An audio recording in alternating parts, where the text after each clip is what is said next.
Hello everyone, this is Pranay Kumar Singh from ISPCS centre.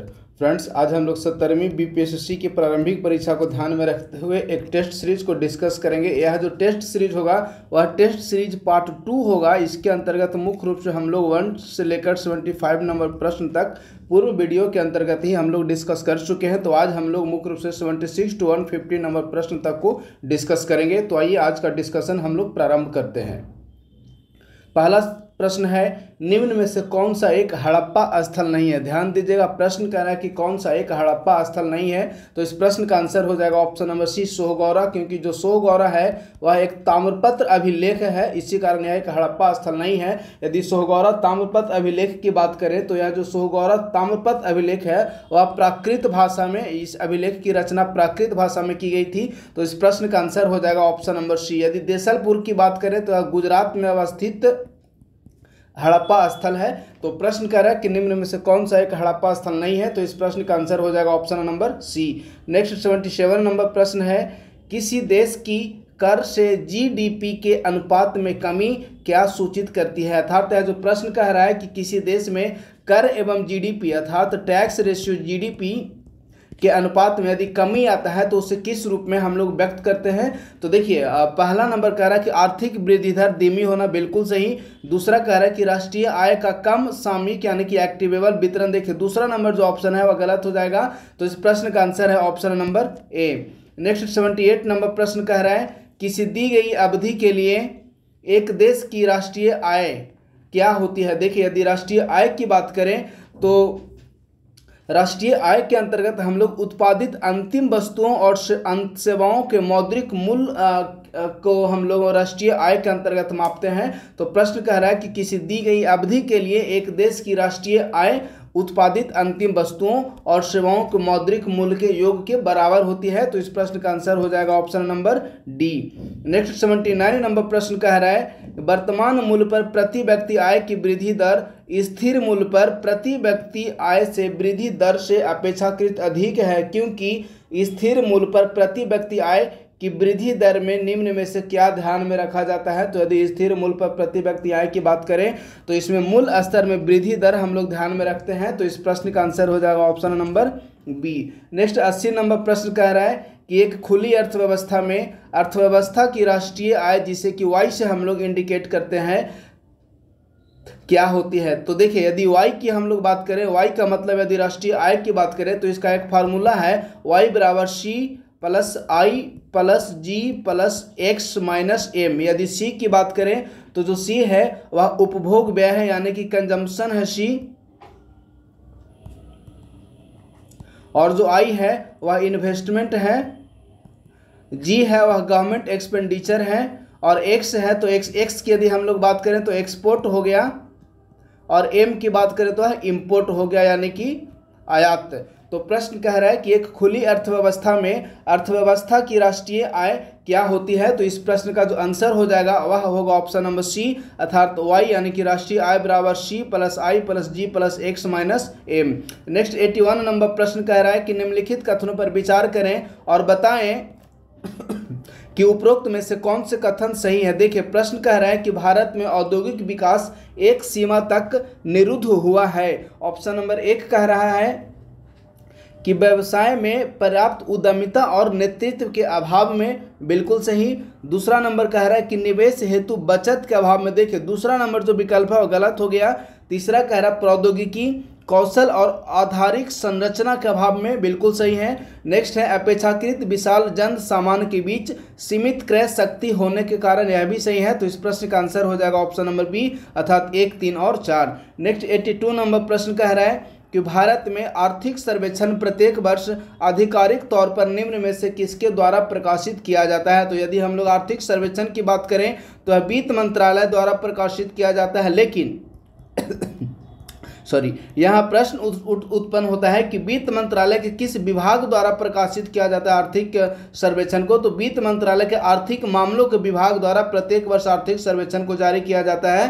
तो प्रश्न कह रहा है कि भारत में आर्थिक सर्वेक्षण प्रत्येक वर्ष आधिकारिक तौर पर निम्न में से किसके द्वारा प्रकाशित किया जाता है? तो इस प्रश्न का आंसर हो जाएगा ऑप्शन नंबर सी, भारत सरकार के वित्त मंत्रालय द्वारा। लेकिन यदि प्रश्न पूछ लेता कि वित्त मंत्रालय के किस विभाग के द्वारा प्रत्येक वर्ष आर्थिक सर्वेक्षण को तैयार किया जाता है, तो इसका होगा आर्थिक मामलों के विभाग। नेक्स्ट 83 नंबर प्रश्न कह रहा है भारतीय अर्थव्यवस्था के लिए सकत घरेलू बचत की औसत दर वर्तमान समय में किस परास में आकलित की गई है? तो यदि वर्तमान समय में भारतीय अर्थव्यवस्था के लिए सकल घरेलू बचत की बात करें तो 20 से 25% यह आकलित की गई है। तो इस प्रश्न का आंसर हो जाएगा option number B. Next 84 number प्रश्न कह रहा है कि भारत की संवैधानिक विकास में भारत का जो संविधान है वह कब अंगीकृत और अधिनियमित हुआ है? यदि भारत के संविधान की अंगीकृत और अधिनियमित की बात करते हैं तो 26 नवंबर 1949 ईस्वी को भारत का जो संविधान है उसे स्वीकृति प्रदान की गई थी संविधान सभा द्वारा, यानी कि भारतीय संविधान को संविधान सभा द्वारा अंगीकृत और अधिनियमित किया गया था 26 नवंबर 1949 ईस्वी को।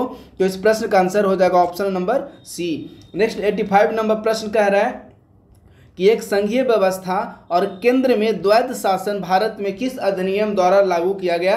तो देखिए, केंद्र में संघीय व्यवस्था तथा केंद्र में द्वैध शासन की स्थापना भारत सरकार अधिनियम 1935 के द्वारा लागू की गई थी। तो इस प्रश्न का आंसर हो जाएगा option number C. Next 86 number प्रश्न कह रहा है कि अखिल भारतीय महासंघ यानी कि ऑल इंडिया फेडरेशन स्थापित करने का प्रावधान निम्न में से किस अधिनियम के अंतर्गत शामिल किया गया था? तो जो 1935 ईस्वी का अधिनियम है उसके अंतर्गत केंद्र में अखिल भारतीय संघ के साथ साथ संघीय व्यवस्था एवं द्वैध शासन का भी प्रावधान किया गया था। तो इस प्रश्न का आंसर हो जाएगा ऑप्शन नंबर ए, अर्थात भारत सरकार अधिनियम 1935। नेक्स्ट प्रश्न है दूरसंचार प्रसारण हेतु प्रयुक्त उपग्रहों को भू अपग्रामी कक्षा में रखा जाता है। एक उपग्रह ऐसी कक्षा में तब होता है जब, देखिए जो 87 नंबर प्रश्न कह रहा है कि दूरसंचार प्रसारण हेतु प्रयुक्त उपग्रहों को भू अपग्रामी कक्षा में रखा जाता है, तो एक उपग्रह ऐसी कक्षा में तब होता है जब। तो सबसे पहले हम लोग इसका विकल्प की बात करते हैं कि 87 नंबर का प्रश्न में क्या क्या विकल्प दिया हुआ है। तो देखिए 87 नंबर का जो प्रश्न है उसमें विकल्प दिया हुआ है 1 2 3 1 3 4 2 4 और 1 2 3 4। अब हम लोग विकल्प की बात करते हैं तो देखिए पहला नंबर जो विकल्प कह रहा है कि कक्षा भू तुल्यकालिक होती है, पहला नंबर बिल्कुल सही है। दूसरा कह रहा है कि इसकी जो कक्षा है वह वृत्ताकार होती है, यह भी सही है। तीसरा कह रहा है कि कक्षा पृथ्वी की भूमध्य रेखा के समतल होती है, यह भी सही है। और चौथा कह रहा है कि कक्षा 22,236 किलोमीटर की तुंगता पर होती है। देखिए 22,236 किलोमीटर नहीं बल्कि यदि किलोमीटर में हम लोग बात करें तो 35,746 किलोमीटर होगा, लेकिन यदि 22,236 की बात करें तो 22,236 मील है। तो इसी कारण जो चौथा नंबर विकल्प है वह गलत हो गया। अब इसके आधार पर हमारा प्रश्न का जो आंसर हो जाएगा देख लेते हैं विकल्प। तो इस प्रश्न का आंसर हो जाएगा ऑप्शन नंबर ए, अर्थात 1 2 और 3 नंबर जो विकल्प है वे सही है।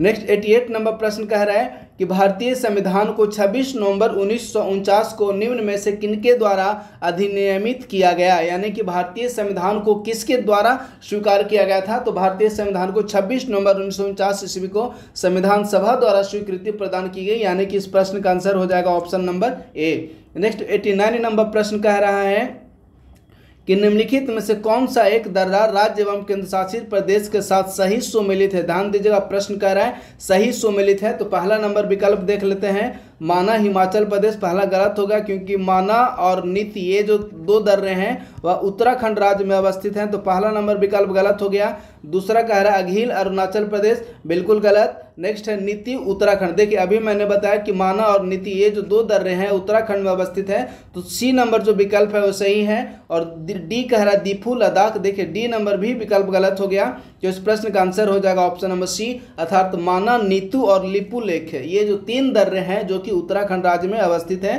तो इस प्रश्न का आंसर है option number C. Next 90 number प्रश्न कह रहा है कि निम्नलिखित में से कौन सा एक दर्रा एवं राज्य सही सुमेलित है? ध्यान दीजिएगा, प्रश्न कह रहा है कि कौन सा एक दर्रा एवं राज्य सही सुमेलित है।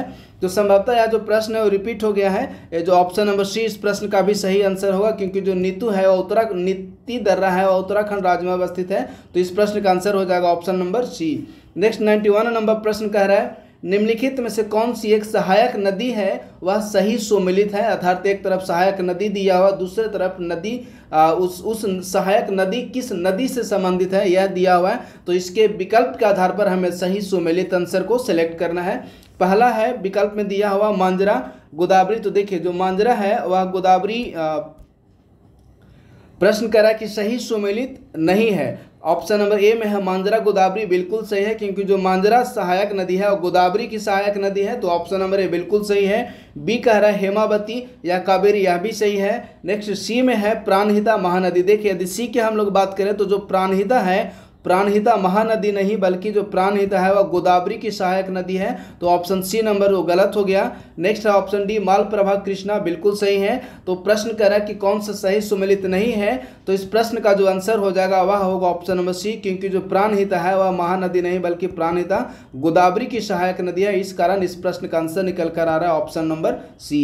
नेक्स्ट 92 नंबर प्रश्न कह रहा है सूची 1 को सूची 2 से सुमेलित करिए तथा उसके आधार पर सही उत्तर का चयन करिए। एक तरफ भारत में प्रमुख जलप्रपात दिया हुआ तो दूसरी तरफ उस जलप्रपात की भारत में अवस्थिति दिया हुआ है। तो देखिए जो दूध सागर जलप्रपात है वह गोवा में अवस्थित है, यानी कि ए का हो जाएगा ऑप्शन नंबर 4। नेक्स्ट है बरकाना जलप्रपात, बरकाना जलप्रपात कर्नाटक में अवस्थित है, यानी कि बी का हो जाएगा ऑप्शन नंबर 1। नेक्स्ट है खंडाधार जलप्रपात, तो यदि खंडाधार जलप्रपात की बात करते हैं तो है उड़ीसा में अवस्थित है, यानी कि सी का हो जाएगा ऑप्शन नंबर 2। और नेक्स्ट है पलानी जलप्रपात, यह हिमाचल प्रदेश में अवस्थित है, तो डी का हो जाएगा ऑप्शन नंबर 3। अब इसके आधार पर हमारा जो आंसर निकल कर आ रहा है वह है ऑप्शन नंबर ए, अर्थात 4 1 2 3। नेक्स्ट 93 नंबर प्रश्न की हम लोग बात करते हैं। तो देखिए जो 93 नंबर प्रश्न है वह कह रहा है कि हिमालय पर्वत श्रेणी से संबंधित है, अर्थात ज्योग्राफी सब्जेक्ट से संबंधित है। प्रश्न कह रहा है कि निम्नलिखित पर्वत श्रृंखलाओं में से कौन सी पर्वत श्रृंखला हिमालय पर्वत श्रेणी में अवस्थित है। ध्यान दीजिएगा, प्रश्न कह रहा है कि कौन सी पर्वत श्रृंखला जो है वह हिमालय पर्वत श्रेणी में अवस्थित है। ऑप्शन नंबर ए में है चोओऊ। यदि ऑप्शन नंबर 1 की बात करें चोओऊ, तो हिमालय पर्वत श्रृंखला बिल्कुल सही है। दूसरा है लहात्से, यह भी सही है। नेक्स्ट है अन्नामलाई, यदि अन्नामलाई की हम लोग बात करते हैं तो अन्नामलाई हिमालय पर्वत श्रृंखला नहीं बल्कि जो अन्नामलाई है वो पश्चिमी घाट की एक चोटी है, तो 3 नंबर गलत हो गया। नेक्स्ट है सिरुमाली, तो जो सिरुमाली है यह भी हिमालय पर्वत श्रेणी की चोटी नहीं है, तो 4 नंबर भी गलत हो गया। अब इसके आधार पर जो हमारा प्रश्न का आंसर निकल कर आ रहा है वह है ऑप्शन नंबर ए, अर्थात केवल 1 और केवल 2, यानी कि लहात्से जो कि तिब्बत में अवस्थित है और इसके अतिरिक्त चोओऊ जो है वह भी हिमालय पर्वत श्रेणी का एक प्रमुख भाग है। तो इस प्रश्न का आंसर हो जाएगा option number A. Next 94 number प्रश्न कह रहा है सूची 1 को सूची 2 से सुमेलित करना है। एक तरफ प्रमुख पहाड़ी दिया हुआ है और दूसरी तरफ उस पहाड़ी की भारतीय राज्य में अवस्थिति, यानी कि वह जो पर्वत या पहाड़ी है और किस भारतीय राज्य में अवस्थित है। तो देखिए जो बटेश्वर पहाड़ी है, तो यदि बटेश्वर पहाड़ी की बात करें तो जो बटेश्वर पहाड़ी है बिहार के भागलपुर में अवस्थित है। तो ध्यान दीजिएगा बटेश्वर पहाड़ी बिहार के भागलपुर में अवस्थित है, यानी कि ए का हो जाएगा ऑप्शन नंबर 3। नेक्स्ट है बिलारी श्रृंखला, तो यदि बिलारी श्रृंखला की हम लोग बात करते हैं तो यह ब्रह्मपुत्र और बराक घाटियों के मध्य अवस्थित है। और नेक्स्ट है चीन श्रृंखला, देखिए यदि चीन श्रृंखला की हम लोग बात करें तो जो चीन श्रृंखला है वह म्यांमार और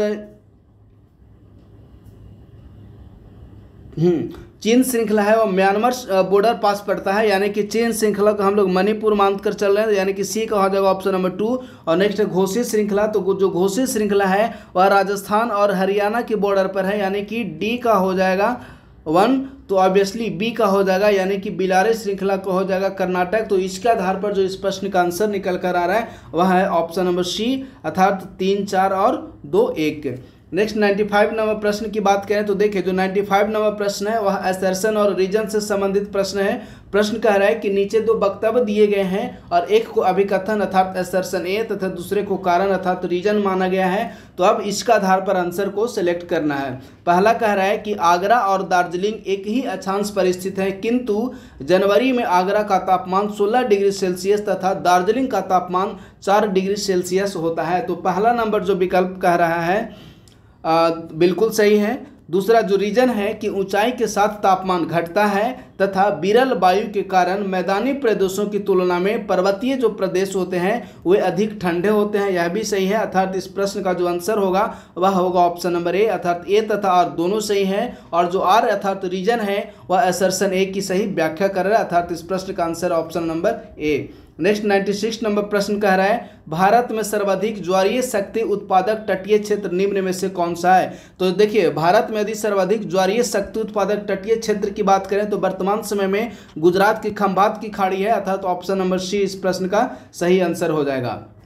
नेक्स्ट 97 नंबर प्रश्न कह रहा है किस अधिनियम के तहत बिहार एक अलग राज्य बना। यदि बिहार एक अलग राज्य की बात करें तो भारत सरकार अधिनियम 1935 के तहत बिहार एक अलग राज्य बना, तो इस प्रश्न का आंसर हो जाएगा option number A. Next 98 number प्रश्न कह रहा है निम्नलिखित में से कौन सी नदी घाटी क्षेत्रफल की दृष्टि से सबसे बड़ी नदी घाटी है। ध्यान दीजिए प्रश्न कह रहा है कि कौन सी नदी घाटी क्षेत्रफल की दृष्टि से सबसे बड़ी नदी घाटी है। तो देखिए जो महानदी बेसिन है वह भारत में क्षेत्रफल की दृष्टि से सबसे बड़ी नदी घाटी बेसिन है, क्योंकि जो महानदी घाटी का जो बेसिन है वह 1,41,589 वर्ग किलोमीटर में फैला हुआ है। तो देखिए इस प्रश्न का स्पष्ट रूप से आंसर तो है ऑप्शन नंबर सी, लेकिन सपोज यदि प्रश्न पूछ लेता है कि महानदी घाटी बेसिन का क्षेत्रफल कितना है तो 1,41,589 स्क्वायर किलोमीटर। नेक्स्ट 99 नंबर प्रश्न कह रहा है निम्नलिखित में से कौन सी सही सुमेलित नहीं है। एक तरफ राज्य दिया हुआ है, दूसरी तरफ वह जो राज्य है उस राज्य में कौन सी गर्म झरने अवस्थित हैं। देखिए यदि प्रश्न कह रहा है कि कौन सी सही सुमेलित नहीं है, तो यदि हम लोग हिमाचल प्रदेश से मणिकर्णिका की बात करें तो बिल्कुल सही है, जो मणिकर्णिका गर्म झरना है और हिमाचल प्रदेश में ही है। नेक्स्ट है ताप्तापानी उड़ीसा, यह भी सही है। नेक्स्ट है बजेश्वरी महाराष्ट्र, यह भी सही है। लेकिन नेक्स्ट है नारायणी, यह गुजरात। देखिए यह जो नारायणी है वह गुजरात में नहीं बल्कि नारायणी जो है राजस्थान में अवस्थित है, अर्थात इस प्रश्न का जो आंसर हो जाएगा वह होगा ऑप्शन नंबर डी। नेक्स्ट 100वां नंबर प्रश्न कह रहा है कि निम्नलिखित में से कौन सी नदी घाटी क्षेत्रफल की दृष्टि से सबसे बड़ी नदी घाटी है। अभी थोड़ी देर पहले मैंने बताया था, इस प्रश्न का आंसर हो जाएगा option number C. Next 101 number प्रश्न कह रहा है कि निम्नलिखित में से कौन सा सही सुमेलित नहीं है। एक तरफ राज्य दिया हुआ, दूसरी तरफ गर्म झरना है। हिमाचल प्रदेश मणिकर्ण बिल्कुल सही, ताप्तापानी उड़ीसा बिल्कुल सही, बजेश्वरी महाराष्ट्र बिल्कुल सही। लेकिन नेक्स्ट है नारायणी, वह गुजरात में नहीं बल्कि जो नारायणी है वह राजस्थान राज्य में अवस्थित है, तो इस प्रश्न का जो आंसर हो जाएगा वह होगा option number D. Next 102 number प्रश्न कह रहा है हिमालय में त्रिशूल पर्वत शिखर के संदर्भ में निम्नलिखित में से कौन सा कथन सही है। एक नंबर दिया हुआ है यह उत्तराखंड के बागेश्वर जिले में स्थित है, बिल्कुल सही है। दूसरा कह रहा है कि यह घाटी 7500 मीटर से भी अधिक ऊंची है। देखिए जो दूसरा नंबर विकल्प है वह गलत हो गया, क्योंकि यदि इस घाटी की ऊंचाई की बात करें तो इस घाटी की ऊंचाई है 7120 मीटर, तो दूसरा नंबर जो विकल्प है गलत हो गया। अर्थात इस प्रश्न कह रहा है कि नीचे दिए गए कूट से सही उत्तर का चयन करें, तो सिर्फ और सिर्फ केवल एक नंबर विकल्प सही है, अर्थात ऑप्शन नंबर ए इस प्रश्न का सही आंसर है। नेक्स्ट 103 नंबर प्रश्न कह रहा है, देखिए जो 103 नंबर प्रश्न है वह कह रहा है कि निम्नलिखित पल्लव शासकों का नाम उनके राज्यकाल की दृष्टिगत रखते हुए सही कालक्रम अनुसार व्यवस्थित कीजिए और नीचे दिए गए कूट से सही उत्तर का चयन करिए। पहला दिया हुआ है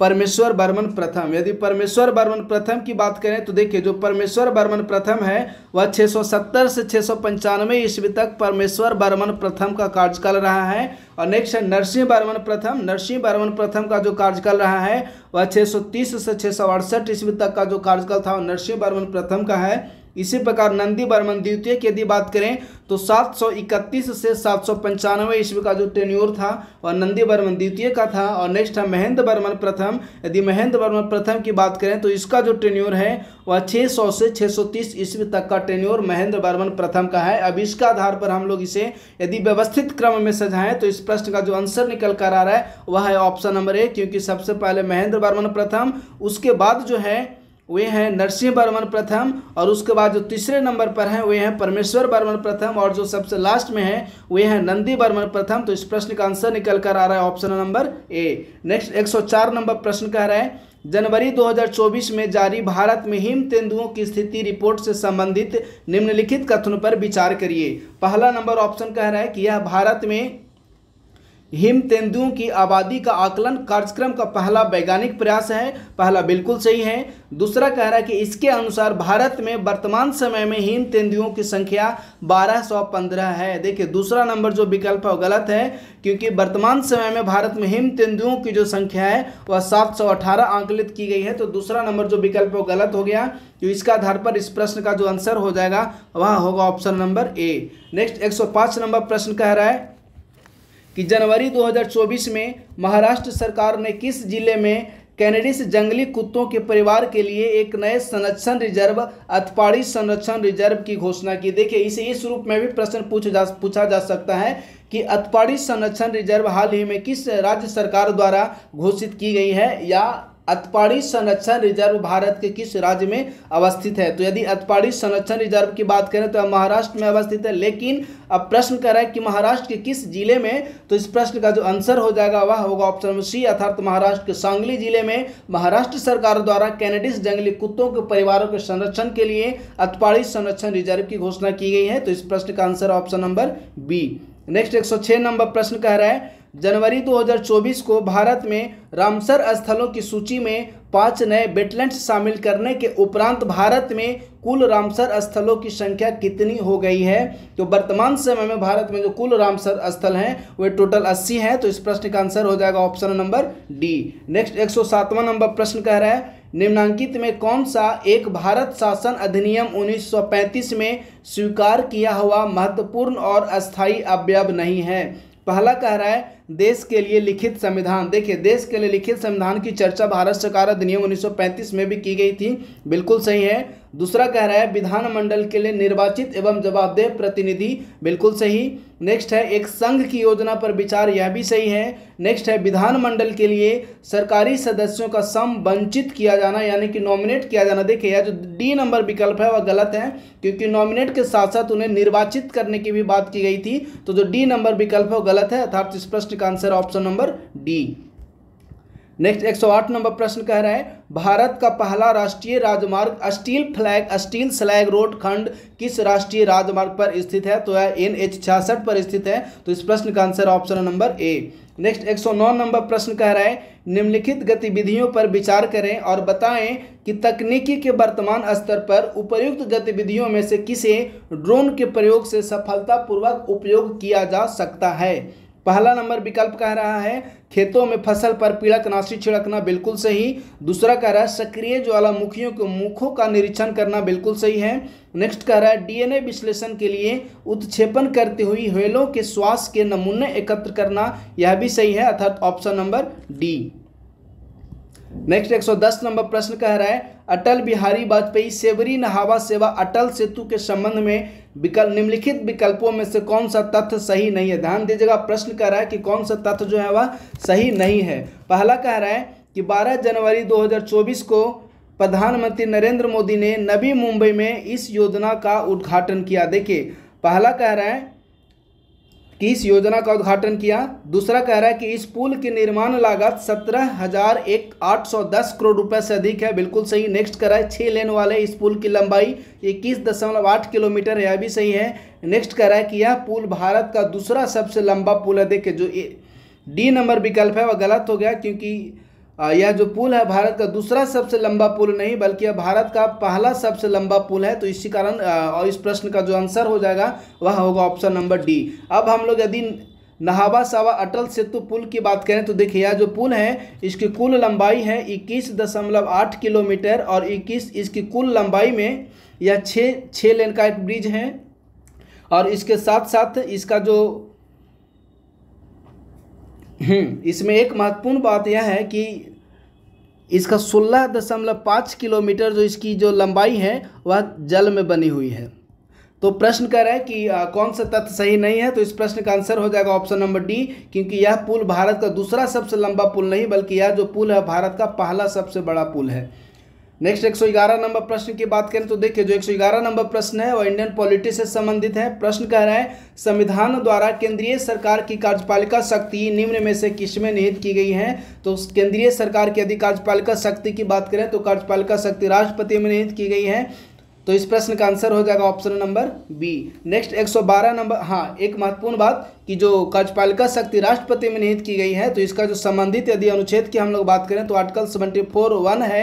यह स्पष्ट रूप से वर्णित कर रहा है कि राष्ट्रपति की सहायता और उसे सलाह देने के लिए एक मंत्रिपरिषद होगी जिसका प्रधानमंत्री होगा और इसी मंत्रिपरिषद की सलाह के अनुसार राष्ट्रपति कार्य करेगा। नेक्स्ट 112 नंबर प्रश्न कह रहा है कि केंद्र सरकार में उच्चतम नागरिक सेवा अधिकारी कौन है। केंद्र सरकार में यदि उच्चतम नागरिक सेवा अधिकारी की बात करें तो मंत्रिमंडलीय सचिव या कैबिनेट सचिव होता है। तो इस प्रश्न का answer option number B. Next 113 number प्रश्न कह रहा है भारत में किसी दल को राष्ट्रीय दल बनने हेतु पूर्व चुनाव में कम से कम कितना प्रतिशत वोट प्राप्त होना चाहिए। तो देखिए पूर्व चुनाव में कम से कम उसे, हाँ विकल्प देख लेते हैं, 4 या इससे अधिक राज्यों में वैध वोट का 10%, बिल्कुल गलत।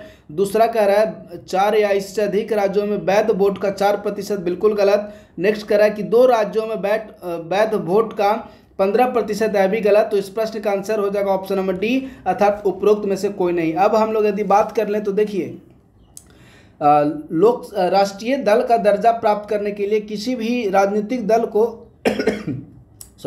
राष्ट्रीय दल का दर्जा प्राप्त करने के लिए किसी भी राजनीतिक दल को 4 अलग अलग राज्यों में कुल वैध मत का कम से कम 6% उसे प्राप्त करना आवश्यक है। तो प्रश्न कर रहा है कि राष्ट्रीय दल बनने हेतु चुनाव में कम से कम कितना प्रतिशत वोट प्राप्त होना चाहिए। तो कम से कम 6% उसे मत प्राप्त करना अनिवार्य है। तो इसी कारण यह जो विकल्प किसी भी यह ऑप्शन था किसी भी विकल्प में नहीं दिया हुआ है, तो इसके कारण इस प्रश्न का आंसर हो जाएगा ऑप्शन नंबर डी। लेकिन आप लोग याद रखिए कि उसे कम से कम 6% मत प्राप्त करना आवश्यक है। नेक्स्ट 114 नंबर प्रश्न कह रहा है 19 दिसंबर 2023 को किस मंत्रालय द्वारा राष्ट्रीय भू विज्ञान डेटा रिपोजिटरी पोर्टल लॉन्च किया गया। तो देखिए यह जो पोर्टल है वह खनन मंत्रालय द्वारा लॉन्च किया गया है। तो इस प्रश्न का आंसर हो जाएगा option number C. Next 115 number प्रश्न कह रहा है निम्नलिखित कथनों पर विचार करिए और बताएं कि उपरोक्त में से कौन से जो कथन हैं वे सत्य हैं। पहला नंबर विकल्प कह रहा है कि 12 दिसंबर 2023 को प्रधानमंत्री नरेंद्र मोदी ने global partnership on artificial intelligence शिखर सम्मेलन का उद्घाटन किया। पहला बिल्कुल सही है, यह जो उद्घाटन है वह नई दिल्ली में किया गया था। तो पहला नंबर जो विकल्प है बिल्कुल सही है। दूसरा कह रहा है कि GPAI शिखर सम्मेलन का आयोजन नई दिल्ली के भारत मंडपम में आयोजित किया गया, बिल्कुल सही। तो इस प्रश्न का आंसर हो जाएगा ऑप्शन नंबर सी, अर्थात 1 और 2 दोनों जो कथन है वे सही हैं। नेक्स्ट 116 नंबर प्रश्न कह रहा है लोकसभा द्वारा पारित जम्मू और कश्मीर पुनर्गठन विधेयक 2023 में मौजूदा विधानसभा की सीटों को बढ़ाकर कितना किए जाने का प्रावधान किया गया है। तो देखिए इसके पूर्व यदि हम लोग परिसीमन से पूर्व बात करें तो 107 सीट था, लेकिन परिसीमन के उपरांत इस सीटों की संख्या बढ़ाकर 114 कर दी गई है। तो option number C. Next 117 number प्रश्न कह रहा है निम्नलिखित कथनों पर विचार करें और बताएं कि उपरोक्त में से कौन से जो कथन हैं वे सत्य हैं। पहला नंबर विकल्प कह रहा है 11 दिसंबर 2023 को भारतीय प्रधानमंत्री द्वारा विकसित भारत 2047 युवाओं की आवाज़ नाम से पहल का शुभारंभ किया गया। पहला बिल्कुल सही है। दूसरा कह रहा है कि विकसित भारत 2047 युवाओं की आवाज़ पहल का मुख्य उद्देश्य आज़ादी के 100 वर्ष पूरे होने पर भारत को एक विकसित राष्ट्र के रूप में स्थापित करना है। दूसरा नंबर भी विकल्प बिल्कुल सही है।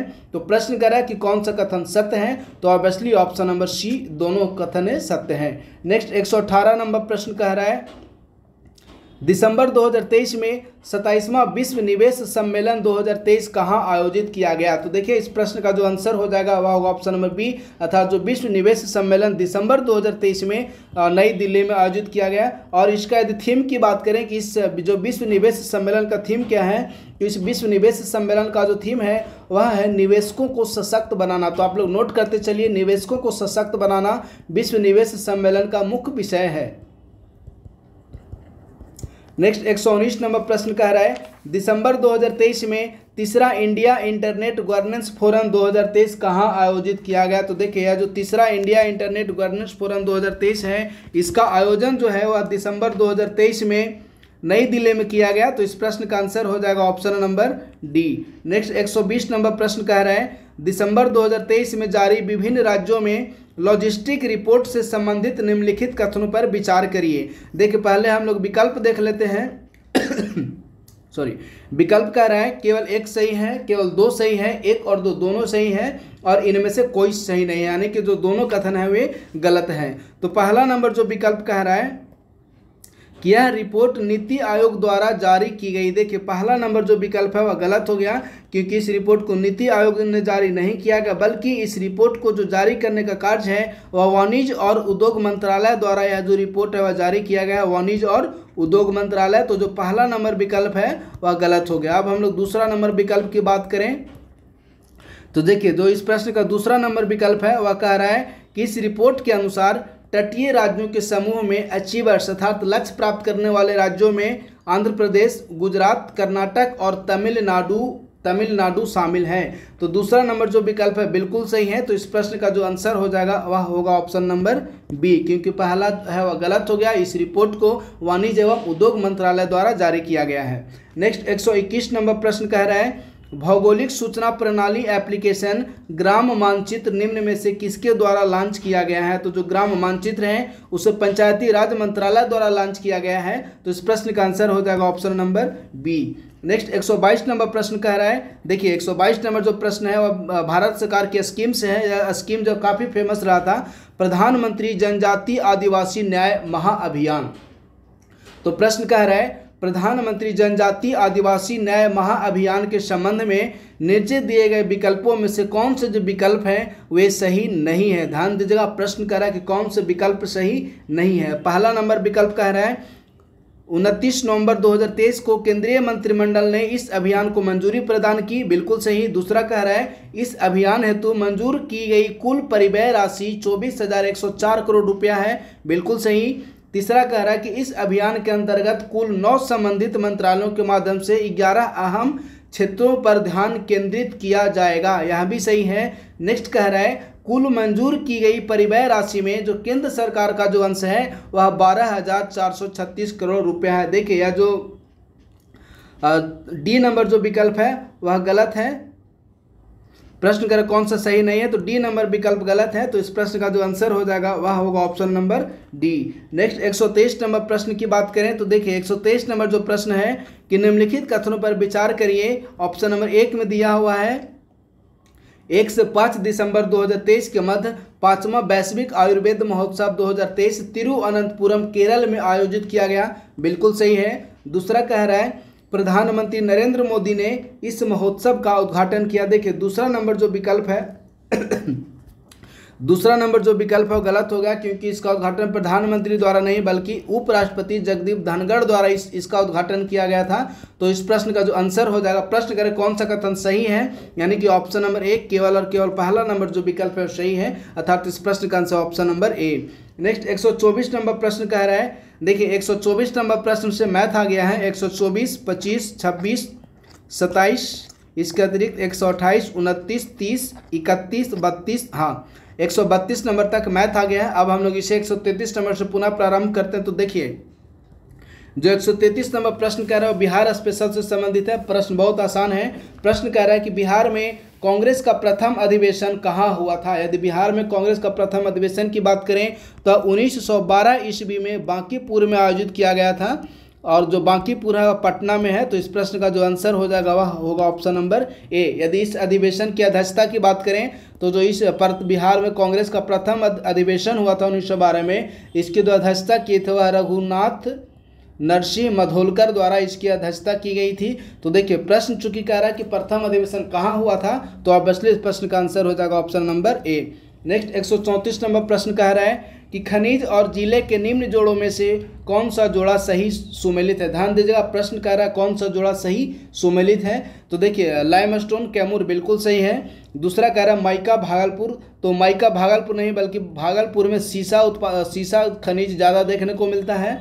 नेक्स्ट है क्वार्टजाइट मधुबनी, देखिए यह भी गलत है, क्योंकि यदि हम लोग मधुबनी की क्वार्टजाइट की बात करें तो वह मधुबनी नहीं बल्कि क्वार्टजाइट जो है वह जमुई में मिलता है। और नेक्स्ट है लेड जिंक गया। यदि गया की हम लोग बात करें तो गया में मुख्य रूप से लिथियम देखने को मिलता है। तो प्रश्न कर रहा है कि कौन सा जोड़ा खनिज और उससे संबंधित क्षेत्र का सही सुमेलित है। तो ऑब्वियसली इस प्रश्न का आंसर हो जाएगा ऑप्शन नंबर ए, क्योंकि जो चूना पत्थर है वह कैमूर में ही देखने को मिलता है। तो ऑब्वियसली इस प्रश्न का answer option number A. Next 135 number प्रश्न कह रहा है उद्योग और स्थान के निम्न जोड़ों में से कौन सा जोड़ा सही नहीं है। ध्यान दीजिएगा, प्रश्न कह रहा कौन सा जोड़ा सही सुमेलित नहीं है। एक तरफ दिया हुआ है, ऑप्शन नंबर ए में है ऑयल रिफाइनरी बरौनी, बिल्कुल सही है। बी कह रहा है सीमेंट बंजारी, यह भी सही है। नेक्स्ट कह रहा है फर्टिलाइजर भौराही, यह भी सही है। नेक्स्ट कह रहा है रेल डिब्बा और अभियांत्रिकी भागलपुर। देखिए यह जो रेल डिब्बा और अभियांत्रिकी है वह भागलपुर नहीं बल्कि जमालपुर में अवस्थित है। तो जो डी नंबर विकल्प है वह गलत हो गया, तो इस प्रश्न का आंसर हो जाएगा option number D. Next 136 number प्रश्न कह रहा है भारत के संदर्भ में निम्नलिखित में से किन पद्धतियों को पारितंत्र अनुकूल कृषि माना जाता है। यदि पारितंत्र अनुकूल कृषि की बात करें तो देखिए पहला नंबर कह रहा फसल विविध रूपन, बिल्कुल सही है। दूसरा कह रहा सिंब अधिक, यह भी सही है। नेक्स्ट है टेंसियोमीटर का उपयोग, यह भी सही है। और उत्पादक कृषि, यह भी सही था, तो option number D. Next 137 number जो प्रश्न है, तो 137 नंबर प्रश्न कह रहा है निम्नलिखित कथनों पर विचार करिए और बताएं कि उपरोक्त में से कौन से जो कथन है वे सही हैं। पहला नंबर विकल्प कह रहा है कि विधि के अनुसार प्रतिपूरक वनीकरण कोष प्रबंधन एवं योजना प्राधिकरण राष्ट्रीय तथा राज्य दोनों स्तरों पर होते हैं, पहला बिल्कुल सही है। दूसरा कह रहा है प्रतिपूरक वनीकरण निधि अधिनियम 2016 के अधीन चलाए गए प्रतिपूरक वनीकरण कार्यक्रम में लोगों की सहभागिता अनिवार्य है। ध्यान दीजिएगा, लोगों की सहभागिता अनिवार्य नहीं है, तो इस कारण दूसरा नंबर जो विकल्प है गलत हो गया। तो प्रश्न कह रहा कौन सा कथन सही है, तो obviously option number A. Next 138 number प्रश्न कह रहा है कृषि मृदाओं के संदर्भ में निम्नलिखित कथनों पर विचार करिए। देख सबसे पहले हम लोग इसका विकल्प देख लेते हैं। तो देखिए जो 138 नंबर है उसमें टोटल 3 विकल्प दिए हुए हैं। अब इसी के आधार पर हमें इस प्रश्न का आंसर को सिलेक्ट करना है। तो पहला नंबर जो विकल्प कह रहा है कि मृदा में कार्बनिक पदार्थ का उच्च अंश इसकी जल धारण क्षमता को प्रबल रूप से कम करता है, पहला बिल्कुल सही है। अब दूसरा और तीसरा नंबर विकल्प की यदि बात करें तो देखिए जो दूसरा नंबर विकल्प कह रहा है गंधक चक्र में मृदा की कोई भूमिका नहीं होती है, दूसरा नंबर विकल्प बिल्कुल गलत हो गया, गंधक चक्र में मृदा की भूमिका होती है। तीसरा नंबर विकल्प कह रहा है कुछ समय अवधि तक सिंचाई कुछ कृषि भूमियों के लवणी भवन में योगदान कर सकती है, तीसरा नंबर बिल्कुल सही है। अर्थात 1 नंबर और 3 नंबर जो विकल्प है वो सही है। तो इसका आधार पर जो आंसर निकल कर आ रहा है वह है option number C. Next 139 number प्रश्न है निम्नलिखित कथनों पर विचार करें और बताएं कि उपरोक्त में से कौन से जो कथन है वे सही हैं। तो देखिए पहला नंबर विकल्प कह रहा है कि विश्व की सर्वाधिक प्रवाल भित्तियां उष्णकटिबंधीय सागरीय जलों में पाई जाती हैं, बिल्कुल सही है। दूसरा कह रहा है कि विश्व की 1/3 से अधिक प्रवाल भित्ति ऑस्ट्रेलिया, इंडोनेशिया और फिलीपींस के राज्य क्षेत्र में स्थित है, यह भी सही है। तीसरा कह रहा है उष्णकटिबंधीय वर्षा वन की अपेक्षा प्रवाल भित्तियां कहीं अधिक संख्या में जंतु संघ का पर पोषण करती है, यह भी सही है। तो इस प्रश्न का आंसर हो जाएगा ऑप्शन नंबर डी, क्योंकि जो तीनों ऊपर में जो विकल्प दिए हुए हैं तीनों विकल्प सही है। 140 नंबर प्रश्न कह रहा है भारतीय कृषि में परिस्थितियों के संदर्भ में संरक्षण कृषि की संकल्पना का महत्व बढ़ जाता है, निम्नलिखित में कौन कौन से विकल्प संरक्षण कृषि के अंतर्गत शामिल होते हैं। पहला कह रहा है एक धान्य कृषि पद्धतियों का परिहार, देखिए पहला नंबर विकल्प बिल्कुल गलत हो गया। दूसरा कह रहा है न्यूनतम जोत को अपनाना, बिल्कुल सही है। तीसरा कह रहा है बागानी फसलों की खेती का परिहार, यह भी गलत है। नेक्स्ट है मृदा धरातल को ढकने के लिए फसल अवशिष्ट का उपयोग करना, बिल्कुल सही। स्थानिक एवं कालिक फसल अनुक्रमण आवर्तनों को अपनाना, यह भी सही है। अर्थात इस प्रश्न का जो आंसर है ऑप्शन नंबर सी 2, 4 और 5। 141 नंबर प्रश्न कह रहा है बिहार के किस जिले में गंगा नदी सबसे अधिक लंबी है। यदि बिहार के जिले की बात करें तो जो गंगा नदी है बिहार से टोटल 12 जिले से होकर गुजरती है, और जो सबसे लंबी नदी है सबसे लंबी इसका जो क्षेत्र है गंगा नदी का पटना जिले से बिलोंग करता है। तो इस प्रश्न का आंसर हो जाएगा ऑप्शन नंबर सी। 142 नंबर प्रश्न कह रहा है देखिए जो 142 नंबर प्रश्न है वह मैचिंग का प्रश्न है। एक तरफ ईंधन गैस दिया हुआ है और दूसरी तरफ उस ईंधन या गैस से संबंधित प्रमुख उसके अवयव दिए हुए हैं। तो पहला है सीएनजी, यदि सीएनजी की बात करें तो मीथेन एवं इथेन से संबंधित है, अर्थात ए का हो जाएगा ऑप्शन नंबर 3। नेक्स्ट है कोयला गैस, तो जो कोयला गैस है वह हाइड्रोजन, मीथेन और कार्बन मोनोऑक्साइड से संबंधित है, बी का हो जाएगा ऑप्शन नंबर 4। नेक्स्ट है एलपीजी, तो एलपीजी की बात करें देखिए जो एलपीजी है प्रोपेन और ब्यूटेन गैस से संबंधित है, अर्थात सी का हो जाएगा ऑप्शन नंबर 2। तो ऑब्वियसली डी का हो जाएगा ऑप्शन नंबर 1। तो अब इसके आधार पर यदि हम आंसर को सिलेक्ट करें तो ऑप्शन नंबर बी। 143 नंबर प्रश्न कह रहा है निम्नलिखित कथनों पर विचार करें और बताएं कि उपरोक्त में से कौन से जो कथन है वे सही हैं। पहला नंबर स्टेटमेंट है, अग्निशामकों में खाने का सोडा यानी कि बेकिंग सोडा प्रयोग में लाया जाता है, बिल्कुल सही है। दूसरा कह रहा है शीशे के उत्पादन में बिना बुझा हुआ चूना का प्रयोग किया जाता है, यह भी सही है। नेक्स्ट है प्लास्टर ऑफ पेरिस के उत्पादन में जिप्सम उपयोग में लाया जाता है, यह भी सही है। तो इस प्रश्न का आंसर हो जाएगा ऑप्शन नंबर डी, क्योंकि तीनों जो कथन है वे सही हैं। 144 नंबर प्रश्न कह रहा है आयनिक यौगिक के संदर्भ में निम्नलिखित कथनों पर विचार कीजिए। पहला कह रहा है कि आयनिक यौगिक अल्कोहल में अविलेय होते हैं, बिल्कुल सही। दूसरा कह रहा है कि ठोस अवस्था में आयनिक यौगिक विद्युत के उत्तम चालक होते हैं। देखिए ठोस अवस्था में आयनिक जो यौगिक है विद्युत के उत्तम चालक नहीं होते, तो जो दूसरा नंबर विकल्प गलत हो गया। तो इस प्रश्न कह रहा है कौन सा कथन सही है, तो ऑप्शन ए।